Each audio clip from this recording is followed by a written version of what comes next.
Canine Detection Collaborative, a detection dog training trio with Stacy Barnett. Hi. Robin Greubel. Hey there. And Crystal Wing. What's up? With humor and a big dose of theory, our trio talks practical training advice and features interviews with top trainers and scientists. It's Canine Detection Collaborative. Hi, everyone. This is Stacy Barnett from Canine Detection Collaborative, and I'm here finally with both of my co-hosts. I'm so excited. Woohoo. Although Crystal is still very husky, so we might get a lot of likes on this one, I think. I think so, too. Actually, in a lot of ways. So I'm here with Crystal Wing. Hey there, Dames of Detection. And Robin Greubel. Hi, everybody. So here we are. It's right after New Year's, which is crazy. I can't believe it's 2024 when we air this, but when we're recording it, it's actually just prior to that. So that's kind of weird saying that. We want to do an episode where we're really kind of reflecting a little bit on our past year, because it is kind of the New Year's, and I know a lot of us have done a lot of personal growth. And you know what? Honestly, as a trainer, no matter what you're doing with your training, or where you are, what level you are, how advanced you are, how new you are, whatever, it should always be about growth, because if you're not growing, you're stagnating. And I think we want to talk a little bit about some of our growth this year, and us, we'll kind of probably riff off of that a little bit. And we are also going to not pressure Crystal to have to say a whole lot, because she's just getting her voice back. So she's, so anyway, we want to say no pressure, Crystal. Yes. I've got about an hour of voice, so I'm giving it to y'all. Right. Exactly. Right. We're going to try to be very judicious, I guess is kind of what we're saying. Correct. There. So yeah. On my first question, because I was thinking about this as I was driving back from a doctor's appointment, and I will say one of the things that I have learned this year is the knee surgery part has taught me how much I don't like to ask for help. Yeah. I don't delegate well. And all of these things, and I just have to do a huge shout out to the tribe that I have, and especially Julia, who you should go listen to her episode if you haven't, who have handled things since I've had knee surgery. So I don't think it's at least given me one really good experience on delegating, but I also have figured out that at asking for help, I'm a Capricorn and I'm a type A, does not go well. Yep, exactly. So that's one of the things that I want to continue to work on for next year. Yeah. So I'm just curious, like, do you see any parallels with I'm just thinking out loud, any parallels with how you train, with like you're seeing some insight about yourself? Do you ever feel it comes back to that whole asking for help thing. Is sometimes it just really, the thing that matters is that the thing gets done. Yeah. It's not necessarily on how it gets done. It's that it gets done. Right. And so as soon as you, and in dog training, if I equate that back to the dog training part, is at the end, we're trying to train behaviors. And how I like to train, how you like to train, and how the dog learns all dictates how you go through that journey. Right. And so sometimes as an instructor, it's really important to not be so focused on the how. Yeah. Yeah.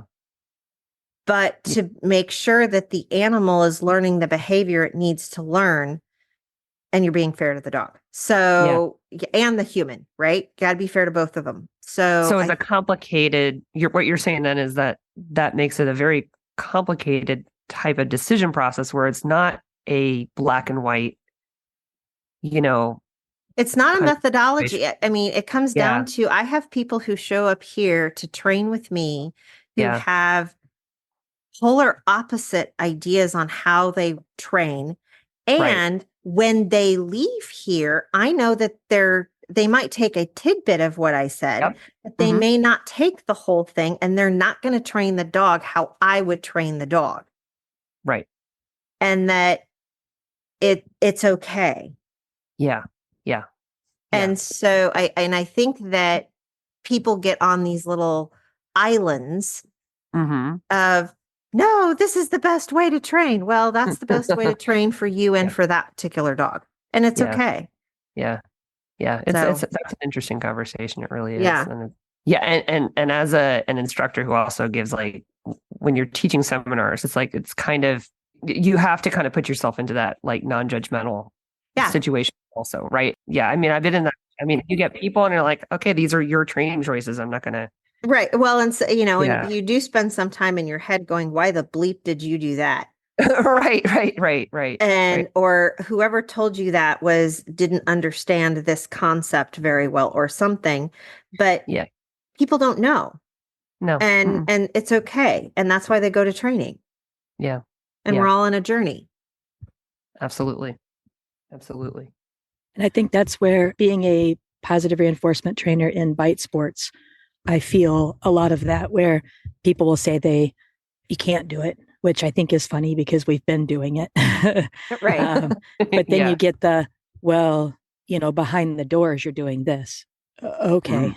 If you want to Really? believe that. Yeah. And then it's always the Yeah. goalpost that moves. Right. So Yeah. once you achieve this thing, well, then who's doing it at this level? Well, who's doing it? And then it's all the way to the point now with, like, well, who's doing it at the world level? Who's on the podium at the worlds? Okay. You get poked a lot, and it doesn't matter how you're doing things. Someone's always going to question, and you're going to upset somebody. Yeah. So it's about what's right by you and what you Yes. feel comfortable doing. And I think that's where we have to find what we agree with and learn from others. Yeah. I mean, from my perspective, it's not a situation of whether or not, like, I'm ethically aligned with the differences in training. It's more about differences in training that I think may or may not be more or less effective. And I'm in a situation where I don't tend to train like mainstream in nose work, right? I go odor only when I teach. When I teach odor, I don't pair odor with food. I don't pair at all. I mean, people ask me, well, what about pairing? And I'm like, well, I don't do it. But at the same time, I also recognize that there's a lot of people that do. And I make a point of not, expressing judgment about that. And, I may have my own thoughts about what I think is more or less effective. But a lot of times I'm in conversations with people and I train with markers. I have a very clear marker system. It's one of the things that I'm actually really proud of this past year in terms of personal growth, is becoming a lot more clear in my marker usage, because I felt like that clarity has really, really impacted my dogs and their performance. But I also know that not everybody thinks the same way as I do. People want to introduce odor differently in my sport, and that's fine. I really like it. I'm not in a situation where, I guess, when I started with a sport, you kind of get on a, like, well, this is how I train. And then there were always those, like, I remember those Facebook conversations where it would get like, us versus them. And I'm like, I am not in that conversation anymore. I mean, I felt like I got sucked into it in the early days, but now it's like, no, I don't, if people want to train the way I train, fine, I will help you, but I'm not going to express judgment if you don't either. And I'm cool with that too. So I think in the end, it's helped me to be in a better position in the nosework community, and because I'm not expressing judgment. So I have a very good relationship with a lot of people that don't train the way I do. And that's fine. That's fine. And that's part of, I think, my own personal growth that I've gone through, just even over the years. It's not this year, but just over the years. And it's a different situation because for me, it's not, there's no ethical conflict there. It's just more what I think is going to be more or less effective, Right. I go back to imposter syndrome that we did in the beginning of the year. Right. And the difference of where I am from there to now is tremendous. Yes. And I realized that I don't have to know every method, every technique. Yeah. What is really good is if I'm very passionate about what I do and what I learn, and I can be really good at that. And I can be a resource for others about those things. Right. And I can show my excitement and share my enthusiasm. And that's where I think I've really overcome a lot of imposter syndrome and built a lot of confidence in that way of just recognizing I don't have to know everything. And I think that's where a lot of it was coming from me, was the lack of confidence. And the way that I've been able to build confidence is to recognize that I can be good at what I'm good at, and I don't have to be great at everything. And that's okay. That was huge this year. So I'm very thankful for that realization. Yeah. Yeah. And I can see that in you, honestly. Yes. Personally, really, it's so obvious to me. It's been fun to watch. Well, here's me. I'm like, I don't know about me, but fun to watch you two, because I can watch you two, right? Me, I'm like, by the end of the year, I was like, head down, just do the thing to get through all the stuff. But to watch the evolution in the joy of training. Yeah.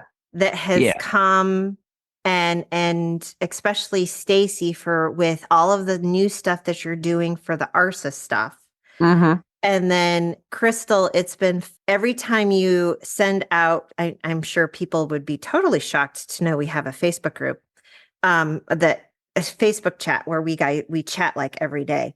And Crystal's like, shocker. I know, big shocker, right? And Crystal's like, I went out and set tracks today.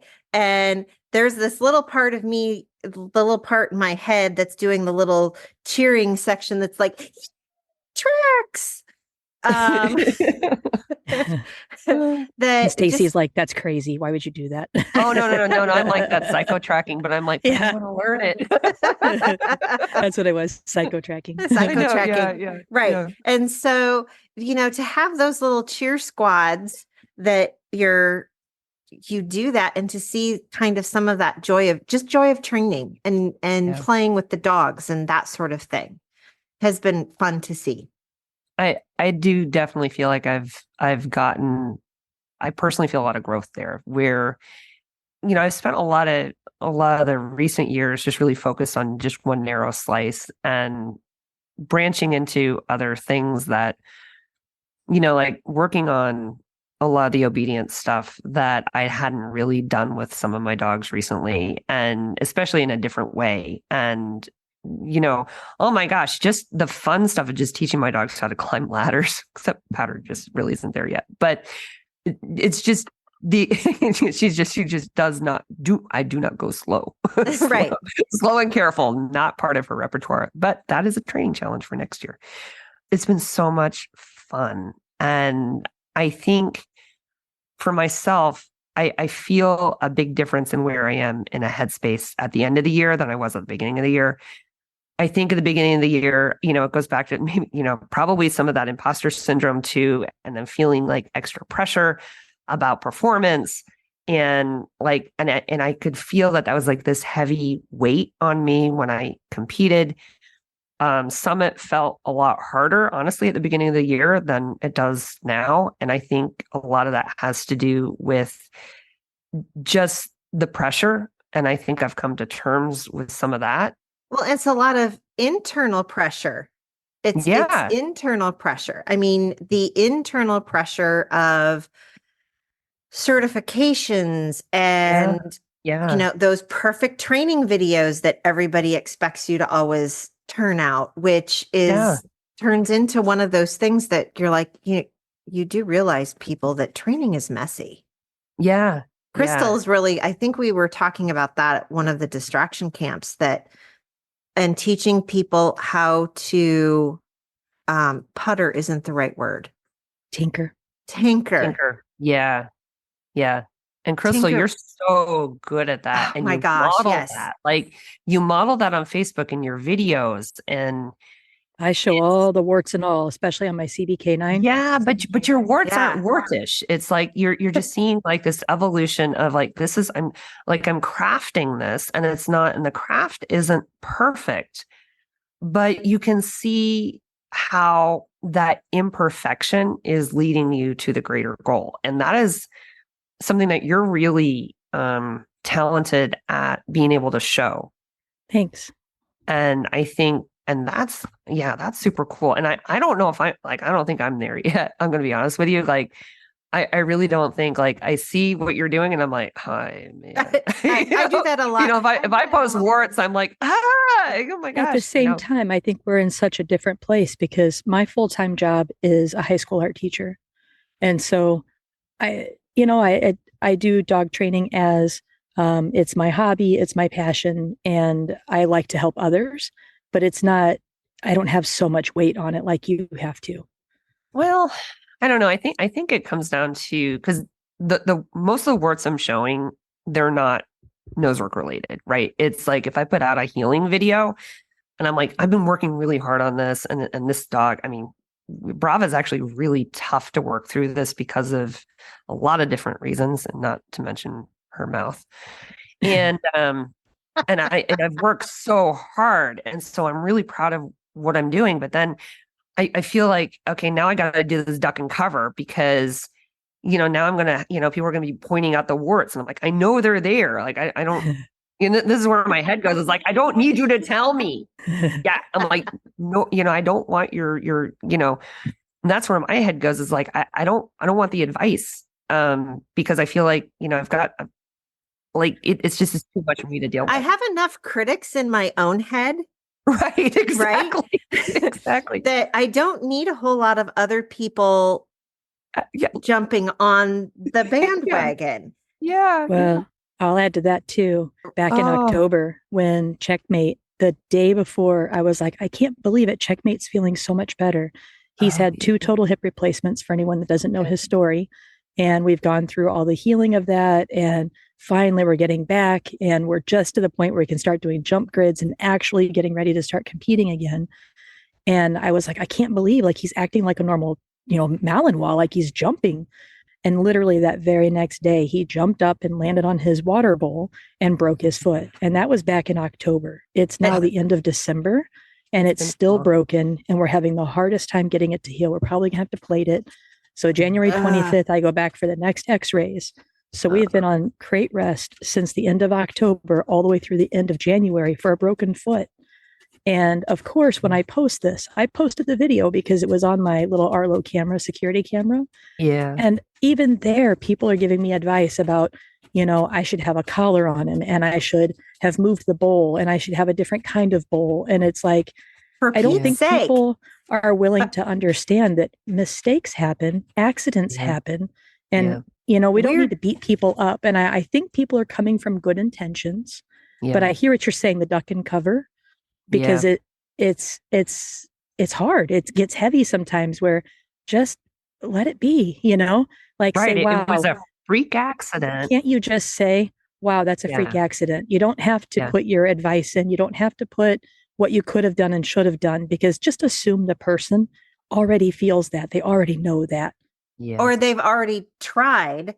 I mean, yeah, he had just ripped an $80 bowl off the fence. He had just broken that. Right. So that's why I had a big steel pot. So I made sure he had water he couldn't knock over. Like, you know, it was just, it was a freak accident. And I'm not going to feel guilty or have blame about that, especially when I've got Facebook people I don't even know, you know, making comments that really, if you take them aside and read those comments and don't know anybody, you would go, wow, you know, inappropriate. Yeah. And that's just one example, but I hear you, Stacy. It's that duck and cover feel where it's like, so that's where I have to give a lot of self-compassion. That takes us back right after our imposter syndrome episode. We talked about a self-compassion episode. And I think we're still, you know, having to really work on that. Oh, I think that is an ongoing thing. That self-compassion and give yourself grace piece. Yeah. Because, you know, I think back, this year, one of the things that I learned is I cannot schedule as many seminars as I used to be able to do. Yeah. because I get tired and then I am not at my best for teaching. Yeah. And that turns into a whole nother aspect of giving yourself grace. Yeah. And kind of leads into the whole fitness episode that we did with Liz. Yeah. I was just telling Stacy before we got on, everybody knows that I'm recuperating from knee surgery. In the grand scheme of things, I'm 5 weeks. Well, by the time this airs, I'll be 6 weeks post-op, actually doing really, really well, except for the annoying, weird things that go on with having somebody like saw apart your tibia and your femur and put Yeah. I don't plates want on to them. think about that part. You know, all of that sort of, and how the ligaments around my knee are just really cranky. But that I'm picking up my weight loss journey. I'd lost 30 pounds last year, and I have gained some back, to be expected, because I've pretty much been sitting around doing nothing for the last 5 weeks, except for eating Jolly Ranchers. And I'm picking that back up because I also know that that will help me in the long run with being able to keep up with the dogs that I have and the mini donkeys and all of that stuff. And that darn stretching that you should really do every day is a thing. Yeah. I love seeing the transformation for both of you, especially with Liz helping you, Stacy. Yeah. And it's just, oh my gosh, she just messaged me and I'm like, I haven't really done anything over Christmas so far because, you have the pressure of family time and I have the pressure Back to of self-compassion. a lot of work. And it's at and it's, and it's like one of these things. And I was just telling Robin that here I am, I'm starting on the search and rescue journey, which I'm so excited about. And it's something that this is something I really, really want to do. And I'm sitting here and I have this niggling little self-doubt that says, can your back do it? And it's kind of scary, and I'm like, all right, so I need to commit more to the physical stuff, right? The workouts, the stretching. And Liz is such an amazing resource, but it's just like you get this little thing of worry, like, well, I wake up and I'm like hurting. And it's just like, so for me, that's kind of this little fear in the back of my head. It's like, can I physically do it? And what do I need to do to make that happen? And that's hard. Well, and,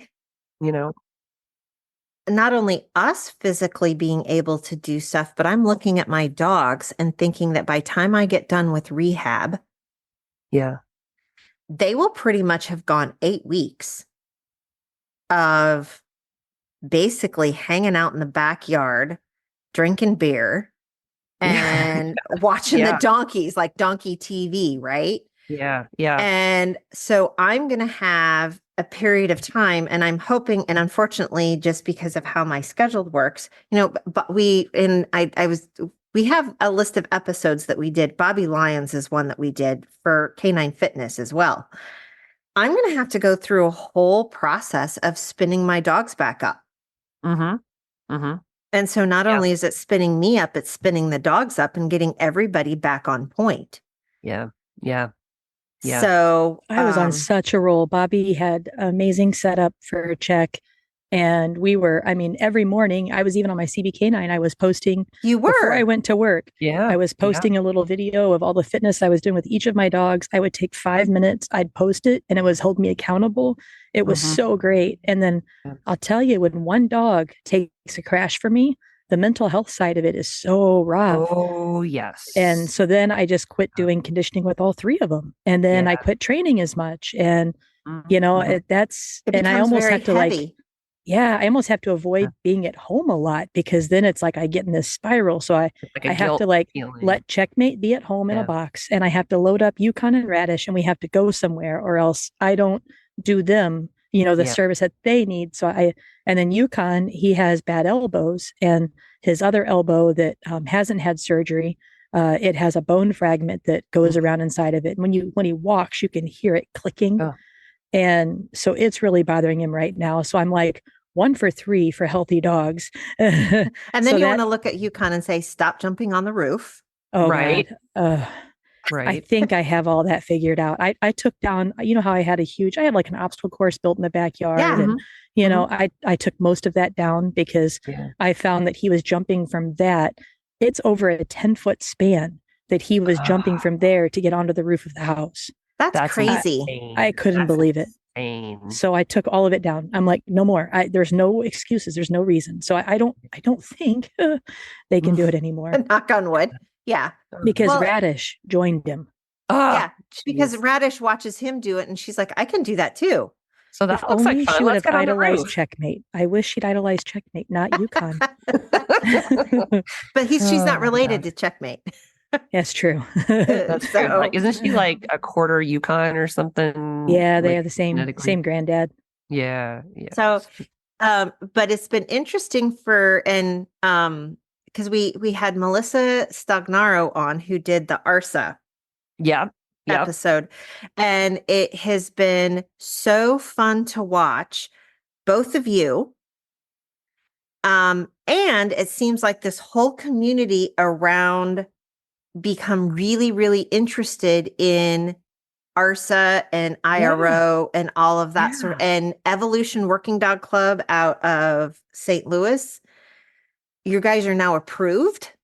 So cool. we're now an ARSA club, and my dad and I, we're over winter break right now, and we just finished building the swing, the plank. Oh, you built the swing? Plank. Yep. Awesome. Oh my gosh.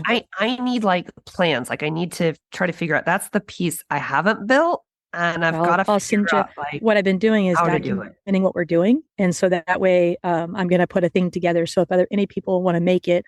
And the cool thing is my dad too, he's like, well, I can make this stuff and, people could buy it for me even. I'm like, okay. You can either send me the plans or send me the link and we'll send them to your dad. And I'll put if you want to send the plans, I'll put them out on the Canine Census. Yeah. Agility I plan on making a video and, so that way other people can make it easier because making all the conversions and I know, like it's all in centimeters, right? And then you go to the Home Depot and it's like it doesn't come in that, but I know, you weird Europeans. Man, the metric is so much easier. I grabbed a tape measure that had metric and imperial on it, and it's like, oh my gosh, the metric makes so much more sense. It's wonderful. I'm like, okay. I have to say though, I had a blast building the stuff that I did because I had never used power tools before this year. And it's like this whole new, like, oh, this is fun. I have like a circular saw and I've got all kinds of good stuff. I bought myself a jigsaw too. I've got that. I've got all kinds of like, really, really cool power tools now. And I'm just like, I can't wait to build the swing. I just need to figure out how to do it. But that's the only piece I like really don't have built. Just because it's just been fun. And we made the stable and the unstable plank so it can be interchangeable. Nice. And I'm really stoked about that. So that way we don't have to have two different planks now. So it's one plank and it'll work for both things. Nice. Cool. I have I just basically went like to train the unstable or train the stable plank. I just really have like an 8x12. I'm just putting on climbs, I'm just doing it for training. I don't have to have it like approved, for trials. Well, we've got Marco coming over. So when you have the vice president of FCI, who is like the lead search and rescue over in Europe, that's going to all these countries to help with all these disasters, and he's an FCI judge. Oh yeah, we're going to make sure we have it as close to specs as we can. I know, right? You're not going to have them sitting out there and climbing. Yeah, I am so bummed that I'm traveling. So we'll put a link to that particular. Oh my gosh. Yeah, because we're almost full in working spots. It may be full by the time this airs even. Now audit spots we'll have more, but we only have 10 working spots and they're all beginner spots, which is awesome that people are wanting to learn. That's awesome. We should probably say what it is too. So yeah. That's a good idea. Melissa Stagnaro emailed us and said, hey, we'd love to talk about the search and rescue sport. And I had a lot of people message me on the side, like, I have big feelings about doing sport search and rescue. This is a serious thing and we shouldn't have sports. And I'm like, oh, I hear you. I so hear you. But the way that it's set up, it's obedience, it's dexterity and agility. And then you choose from avalanche, water, area search, tracking, man trailing. And so we don't really have a lot of rubble. avalanche or rubble. I'm sorry. Yeah. We don't really have a lot of avalanche or water around here, so that's Well, and their not, water will the dogs swim out and rescue somebody and bring them back? yes. Right. It's and not. So none of this is cadaver. Right. It's all live find. Yeah. It's all live find. And so in doing all of this, there's different levels, and V is the very beginning. That's how I remember it. V is the very beginning. And so they use it as the beginnings of their search and rescue. So they have all of this obedience that they do with their dogs until they get to the point of then having level A and then level B, and then they have mission ready. And at mission ready, that's their certification program in Europe. And so here, we are doing it as a sport of learning the foundations of all of these things and getting the obedience and having very fit dogs that you could then use to do search and rescue with if you wanted to. So if you want to learn more about it, or if you already have search and rescue dogs, it does not go against anything. It only makes it all better. And so that's where I'm like, I think agility people, I think AKC obedience and tracking, IPO people, it's no biting. I think that's where it gets confusing because it's called IPOR. Right. And for the other organization, it's called RH. And so I think that's where it gets confusing for people. They're like, I'm not doing bite sports. It's like, no. It's not bite sports at all. There's no biting. Well, and I think it's, I was looking at it and it's like when I have fully retired from my search and rescue career, it is something that I will pursue just because it keeps all of those skills and it provides you with more than, just obedience or just odor work or, something else. Who knows? Maybe because at that point I'll want to do psycho tracking. And you don't have to psycho track either. You can do right. style tracking. You don't have to psycho track. Yeah, it can be AKC style. Right. Yeah. And so all I know is my knees are going to be like, no running. But that's been fun to watch. And to be perfectly honest, it gives people who would really like to do search and rescue, but maybe don't have the ability in their life to be on call 24/7, or may not have the physical ability to go out and hike through 160 acres and do all of the stuff, for them to still do something fun with their dog. And that's important to me too, because it gets everybody off the couch. Yeah. And it's really an intent, like the obedience. It's a really pretty advanced obedience when you think about it, like the amount of healing and everything. I mean, it's and dog neutrality. Yeah. I mean, it's advanced in my brain because I haven't done a lot of this, but it's kind of like I think it's like an equivalent of like kind of similar to like a BH, right? Yeah, and I think AKC obedience people would love it. Yeah. Oh yeah, because you're out there and you're not in a like indoor arena that's like totally quiet either. I mean, it's out in the real world. Yeah. Yeah. Right. It's challenging, but it's also like, there's different pieces of it you can, pick up and train and you can really kind of like for me, I've been having a blast with it. Well, and it kind of goes back to, because we also interviewed Joe Lawrence, who does bird dog stuff, which is kind of like my new thing. Right. Yeah. And over the holidays, I think it'll be done by the time this airs, but she is doing 15-minute podcast segments right now. So I'm sure you can go out to her podcast, which is called Hold the Line, and re-listen to all of them as she's doing to them. And she's doing like a 15-minute podcast on my dog won't give me attention when I'm outside, those sorts of things. Yeah. And so getting the chance to talk to her and Jens Frank, we talked to him this year. I'm still having people tell me that their brains are blown by that one. Yeah. And so, and I also think about him a lot when I am setting out hides. Am I making this challenging enough for my dog? And then not getting upset. Thinking back to this last year, that was one of my highlights was Okay, I did take a week off work, but Yes. getting to be there with Jens and Marcin and, to spend a whole week with the police departments and working their dogs and watching, the decoy from Poland come out and just, oh my gosh, it was so cool. Yeah. Just, I Wow. learned so much. So reflecting back, that was a big changing point for me too. And Wow. then you said Joe. I don't know if this is good or bad. I hope Joe hears or somehow someone can tell her that I adore her so much. And that's why I'm posting every day about her podcast. So I've been listening to those little 15-minute snippets and I take notes on them. And since I already do that for myself, I've just been sharing them on my CB Canine page. And so Mhm. if somebody would share out a little love and let her know that I'm out there fangirling. Yeah. Well, I I saw wish that I she could had tag her. she had that sale, right, on her online classes. And Yeah, she does that every year at Christmas. when you posted that, I bought a few. Oh, Yeah. good. I did Yay. too. Okay. Because Yeah. Well, I'm seeing and stuff in there that it's so Her applicable classes to, are great. They're amazing. yeah, they're applicable and you yeah, don't, they're applicable for everybody. yeah, I mean, they're applicable for, just sent puppies home with people. And I'm like, if you need recall help, this is a great class. There's a whole bunch of yeah, ones on, right? Or if you want to teach a hold, here's a great place to go. So, yeah. I yeah, love her remote I want to stop. build the remote stop yes. Yeah, I love because that one.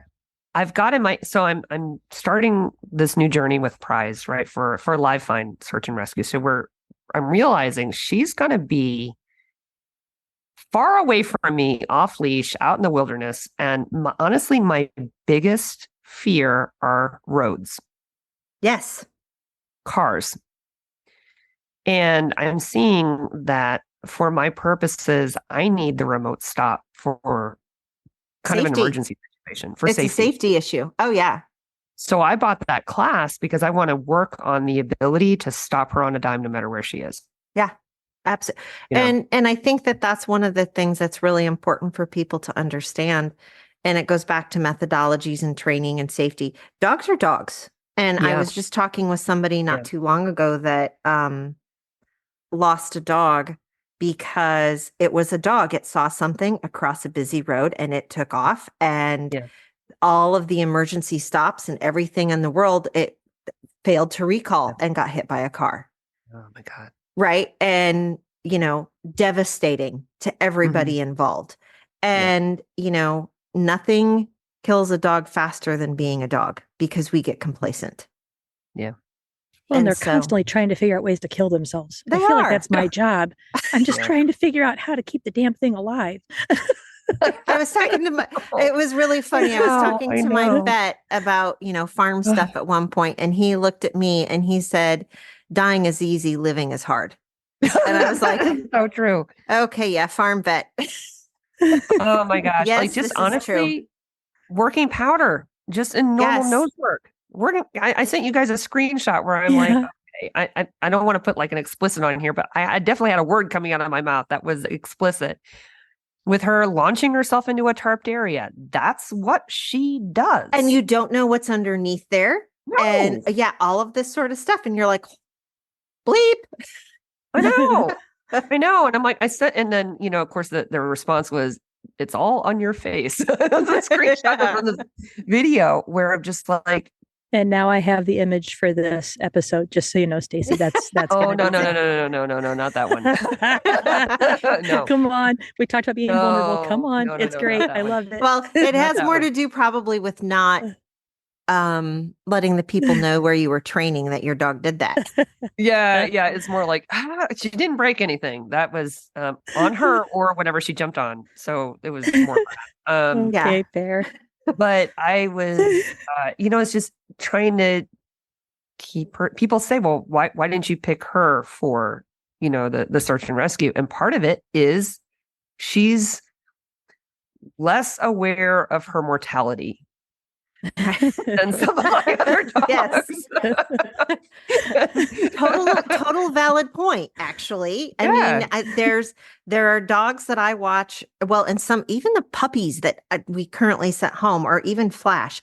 I've seen dogs run across rubble piles and I'm like, oh my God, they're going to die. They don't realize that they physically shouldn't be able to do that. And they're like, here, hold my beer. And having a dog that is a little bit more methodical and understands that, I might die. Is an okay thing. So is this when we bring up Deb Jones? Yes, probably. Oh my, is there a transition ever? I know. Deb did a really nice job about grief. Yeah. And so we're trying to keep our dogs alive. And they don't want to comply. No. I will say though, she was so helpful. Yes. That was because I had my anniversary of Quinn's passing, and I got her book out because I was struggling. And it's interesting about grief though, that it has changed. Like I'm very happy seeing the posts, and I'm very happy thinking back, but there are those moments where that grief just like boof, it just hits you so hard. And then I know as years go, it'll be a little less intense. I get that. But this first year anniversary was like, wow, that was hard. Rough. Yeah. And it sneaks up on you in ways that you don't even recognize. Like I know we go back to like the pressure aspect of like the summits and everything. And I realized that when I first brought Brava out for our very first summit, and I didn't even realize this till later, that my performance was heavily impacted because I had only ever done summit with Judd. And then coming up on, he had 3 summit titles, and getting that 3rd title on her was actually emotionally hard because now she has the same number of titles he does. And so it's like this grief thing that you don't even know is surfacing. And it comes out in like these weird ways. Yeah. And it's just like, and you don't even realize it until you do some reflection. You're like, oh, grief was driving that. Yeah. And it was a little bit of self-sabotage on my part, I think, with some of those summits with Brava because of Judd's memory. And that was actually freeing for me to realize that. And I lost him in 2019 and it still hurts a lot, and it's just. And you see those, on the Facebook memories pop up. I had one pop up not too long ago of, it was all of the dogs, all of my old dogs that had gone swimming. And, I lost Talon back in 2014 and it is still those dogs, and Moses has been a couple of years, and it's still just like, oh, I remember I was standing in this exact spot when I took that exact picture, and, the whole thing. So that whole mental management thing, I think we do a lot of episodes on those, and we don't really realize how many episodes we do on mental management. It's a common thread. It tends to be that way. You know who really helped me out? I got to train with Christy Rock yesterday. Oh, I love her. Oh, she's amazing. God. She's one of my top 3. Like seriously, she's only a few hours away. Amazing. But she absolutely nailed me on that one. Good. I was so thankful, and that's where it's so nice to train with different people at different times. And I was really proud of myself. Here's my mental management thing that I want to share. So Nancy, my best friend, is like the most amazing, positive person. Agreed. She's always amazed by the dogs. She's always amazed by the training. Like, she's always just so in awe of what our dogs can do. And I love that about her because it reminds me to be in that same amount of awe. Because like when I watch dogs, I remember the very first agility competition I went to, I was just blown away. Like, oh my God, that really can happen. And now I go and I'm like, okay, that front cross, that rear, and you look at it in a different lens. And I lost that for a little while, and she really helped me bring that back. But what I loved about searching with Christy, she set up these, poor thing, she's all congested and feeling terrible, and she goes out, and this is like, it's freezing rain the whole day.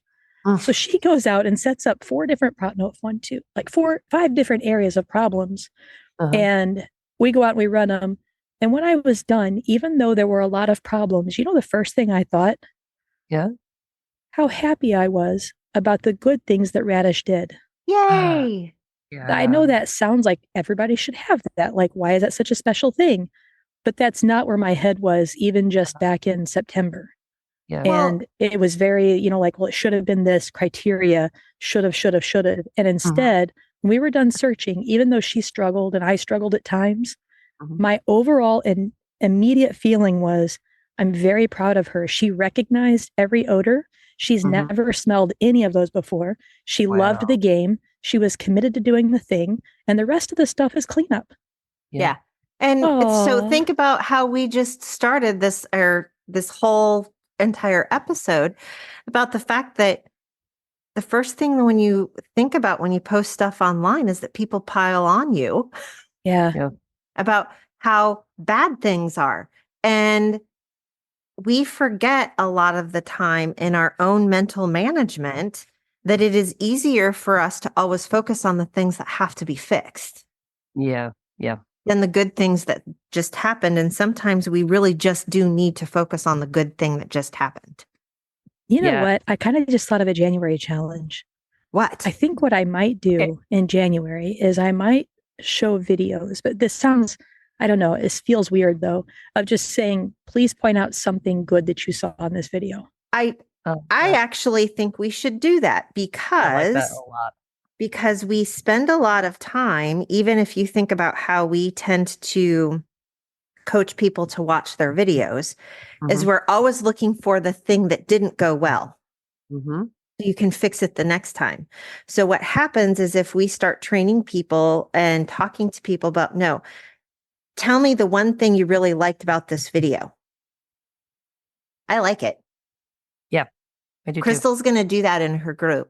So you guys need to make sure that you're in her group to do that. That's right. I have a lot of fun in there. I'm glad I made it. Me too. And aren't you getting ready to offer your fundamental? Yeah, I need to get internet. My parent. I didn't expect to be at my parents' house as long as I am, and so by the time this airs, I think I'll just make it start when this airs, January 2nd. Yeah. So let's make it start that Friday. Okay. So I'm going to do 6 weeks on my Canine for functional obedience. And so it'll be 6 weeks of feedback on the Facebook group. And that'll also be a great thing to be able to share my training on the Canine and, like, hey, point out, something that you liked about this video. Because I always do the like, wish, wonder. And that was something that, is from my art teaching as a critique method of helping kids, be able to talk about each other's work. And it's very specific, something you like, very specific about, for them artwork, for us dog training. And I even like to expand it, something I like about what the dog did and something I like about what I did. Or if I'm, critiquing someone else, something I like that their dog did and something I like that they did. And then the wish is the thing that you go, okay, this is what could have been better. But by wishing, it feels not as heavy. And then that's what creates the wonder. So now that I wish that this happened, I wonder if I did this, if that can make that wish come true. Love it. I love so it So too. that's kind of where I think I'm going to hit for January. I think January's goal is going to be what do you like? Yeah. I think that sounds lovely. I think there's a lot of negativity in the world at this point, and we can spend a little bit more time working on the positivity, and that would be fantastic. Well, and that's what I liked when we got to talk to Lee. I'm so thankful that you brought Lee and Jill on, because those are two people I would have never had a chance to meet. Yeah. That's something I've loved about this podcast, is getting to meet so many new people that are making such a difference. And and people share, wow, like all these people just come on here and shared their time with us. Like, I know it's very humbling that they do that, and we appreciate it. Another little short reflection. I had somebody, I can't remember who it was, who said, because I said, oh yeah, with the podcast, I'm like, we're up to almost 100 episodes at this point. And they're like, and you guys are still friends? And I'm like, not only are we friends, we're like better friends. Like it's just developed and they're like, a lot of times people do that kind of thing and they decide that they like each other less. And I just love the fact that it's the opposite with you guys. Yeah. People have to understand sometimes it's not sunshine and roses. We have to go the negotiations to try and find time for all three of us to get together Yeah, I know. Right? Well, that's where I was throwing out saying, are we doing too much by doing this Oh. every week? Because we're really having a hard time finding the hour to carve away here and there. Right. And so, that's something we're also assessing for 2024, just so people kind of know that that's on the horizon. And we also feel a responsibility, I guess, to actually get episodes out every week. So, Yeah. who knows? At the same time, I love talking with you guys. So Yeah. And I think that's one of the things that sometimes we forget, that sometimes it's just nice to kind of have us get together and sitting around and chat, and everybody else can feel like they're eavesdropping on our conversations. I had a couple of people tell me that, be like, well, I kind of feel like I'm sitting in the back seat and you guys are driving somewhere and I'm just hanging out listening to the whole thing. Yeah. It does freak me out, though, when that happens, when somebody comes up and they start talking to me like I know them. I know. And I'm already really forgetful. And I'm like, so were you at one of the seminars? Like, no. How do I know you? Yeah. Oh, I listen to your podcast. Oh. He was like, I saw your dad in the whatever. Yeah. If we've never met and you've only heard me on the podcast, if you could give me that clue when you talk to me, that would really help me. Because I'm already super forgetful, and I always am like that awkward, like, hi, meet such and such, because I'm just trying to figure who you are. Yeah. I would so awkward. I totally agree with that too, because it's just like, no, just a dog trainer who we decided to do this weird thing and then put out a podcast, and now people listen to us. It's really kind of weird. But we appreciate every single one of you who do that, though. Yes. For sure. So, why don't we do this? Okay, takeaways, people. Oh, I think that's what we're all about, wasn't it? Yeah, I know. I think that's what I was thinking. But I don't know if there was any other aha moments. How about goals or future? Oh, okay. You know what? It's like a succinct future plan. My succinct future plan. Succinct question mark. I'll be honest. Mine is to get through rehab, get back to training. I'm working on a big project that I'm hoping will officially launch in September, and to kind of get that done. That's kind of my, and maintain certifications on the dogs, because kind of got to do that too. So and the building's done, almost done. Yay! So that's awesome. That will be exciting. So that's kind of my 2024-ish looking stuff. So for me, 2024, I've got 2 Summit dogs that I want to continue to trial at Summit. I've got Prize is going to be at that level very shortly, and also want to get into more of the ARSA stuff. And I need a lot more training before I'm anywhere near trial ready. Prize, heading down a whole new journey with a live find search and rescue with her, and I'm having so much fun building the find refind on her that it's just like, it's just tapping into my trainer nerd side like big time, and that's just been a blast. So there's a lot there. There's a lot of I'm anticipating a lot more personal growth, because the search and rescue is more than just the dog training, and so I'm really looking forward to that. And FEMA classes in your future. I'm sorry, what? FEMA classes are in your future. Yeah, those online classes. I'm in the middle of those, and I'm like, all right, I'm going to do part now and then part tomorrow night. And then, they're like, I'm like, whoa, okay. And Y is, oh gosh, he's 0.7 points away from Elite 3. So my goal for him, provided he stays healthy, happy, whatever, he's 12 years old, is just it's the continue to trial him as long as he wants to. And so that's kind of a big important thing for me. So. Well, can I have healthy dogs, please? Yeah, right. We all wish that for you, actually. Yeah. So I'll go, I guess, personal goals. I really enjoyed getting involved in the CERT team this last year, and I'd like to get more involved with that. And I miss field support, flanking, ground pounding. I miss that so much. And I was hoping that I could make it happen as an independent. I've been training with different search and rescue teams on the side, but I'm going to have to buckle down and join a team. to be able to become more useful. So I need to figure out where I'm going to go with that. We have a lot of great teams to choose from, so that makes it really hard, which is good. It's a good problem to have. Yes. And my other personal goal is to get in shape because I want to do more decoy and helper work. And I can't do that in my current out of shape condition because as I've gotten older, things don't heal as quickly. That darn not bouncing thing. Yeah, I need to absolutely get stronger to hold everything together that's torn and broken before I really get heavy into it. And I'm excited to go out to the ranch in California with Finzi and work with Joaquim and, get a working spot there in February. So that's huge. So that's all personal stuff. Yeah. And then I also get to do an audit spot with them in March. So I'm like, yay, okay. Cool. So that's the personal stuff. And we're bringing Marco Brucken in April. And he's the search and rescue sport, IPOR, FCI, vice president, judge, guy. He's he's the man.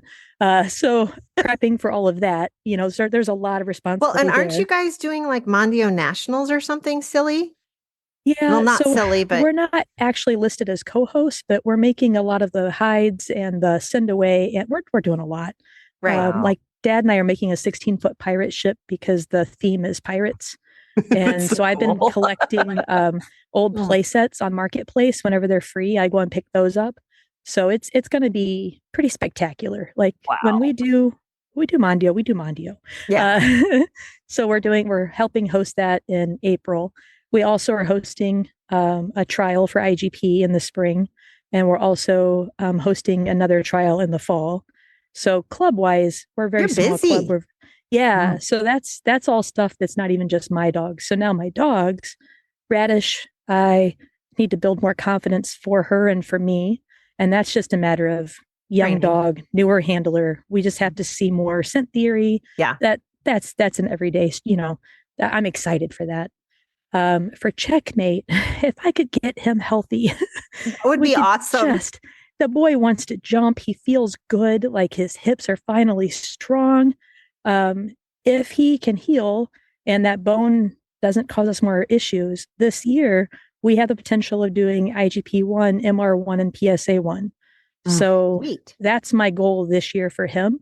If we can just get healthy, because he can finally jump. Lots of healing thoughts, everybody towards Checkmate's toe. Yeah. And then Yukon, he's he's Yukon. He's a lot of fun, and I'm doing the search and rescue sport with him. He is excellent at tracking. He has great fun at it. He could do the V level of dexterity and agility and obedience we can get through, and he's a great neutral dog, so he can do it. Oh, come on, buddy. Let's stay healthy and consistent. So that's my goals. Awesome. Yep. Well, I want to say thank you to you ladies for another great year of podcast and chatting and training. We did it. We did it. It's awesome. So, Crystal. Now we got to figure out what we're going to do for 100. Yeah. 100 episodes. Yikes. That's the next episode. No pressure. Yeah. So Crystal's going to have her fundamental obedience go live on Friday. So make sure to check out the link at her page. I'm doing a webinar at Stacy's place on should you, can you, all of the things around a trained final response. So that's going to be on January 17th. Yep. Plus, I'm going to have some more webinars coming out in February and March. And then Stacy, you always have so much going on, I can never remember. Yeah, I have a hard time remembering sometimes. I'm doing the Confident Dog online, it's like a one-day summit. Yeah, with Fenzi Dog Sports Academy. Talking about like how to build a confident dog and using Nosework as an example, but it's got a lot of elements for across a lot of different sports. That's on the 13th, and I also have my online classes open for registration on January 22nd. And I have to tell you guys, I've got a couple of classes. I think all 3 of them are going to fill at gold very rapidly. So mark your calendars, set your alarm, because I'm also teaching my introduction to nose work, which is getting the dogs on odor. I only teach twice a year. So if you want a working spot, set your alarm clock. So I've got that. I've got a handling class and one that's on setups. So so get ready for those. All right. And a little further out for me, April, Marco Brucken, make sure you get a working spot. We only have a couple left. We may not have any by the time this airs. And then in April, I'm in Wisconsin doing a play seminar. So yay. Perfect. Okay, everybody. I hope you had a very safe and happy new year. And we look forward. Thank you so much for actually listening to us and tuning in. Yes. Make sure to tell your friends. We greatly appreciate everybody who always gives us feedback. And we did get a lot of good feedback from the Ask a Question. So I think we're going to set up a webinar roundtable where we just take questions and answer questions live. So keep an eye out for that maybe in March. And for now, go train. Canine Detection Collaborative! We appreciate the time you spend with us. If you liked this episode, not only should you follow us so you don't miss the next one, but please also rate and review us in your favorite podcast app. For info on collaborating with us, go to k9detectioncollaborative.com. That's K9 detectioncollaborative.com, where you can find our socials and pick up our latest monthly freebie. Join us again to talk training in the next episode.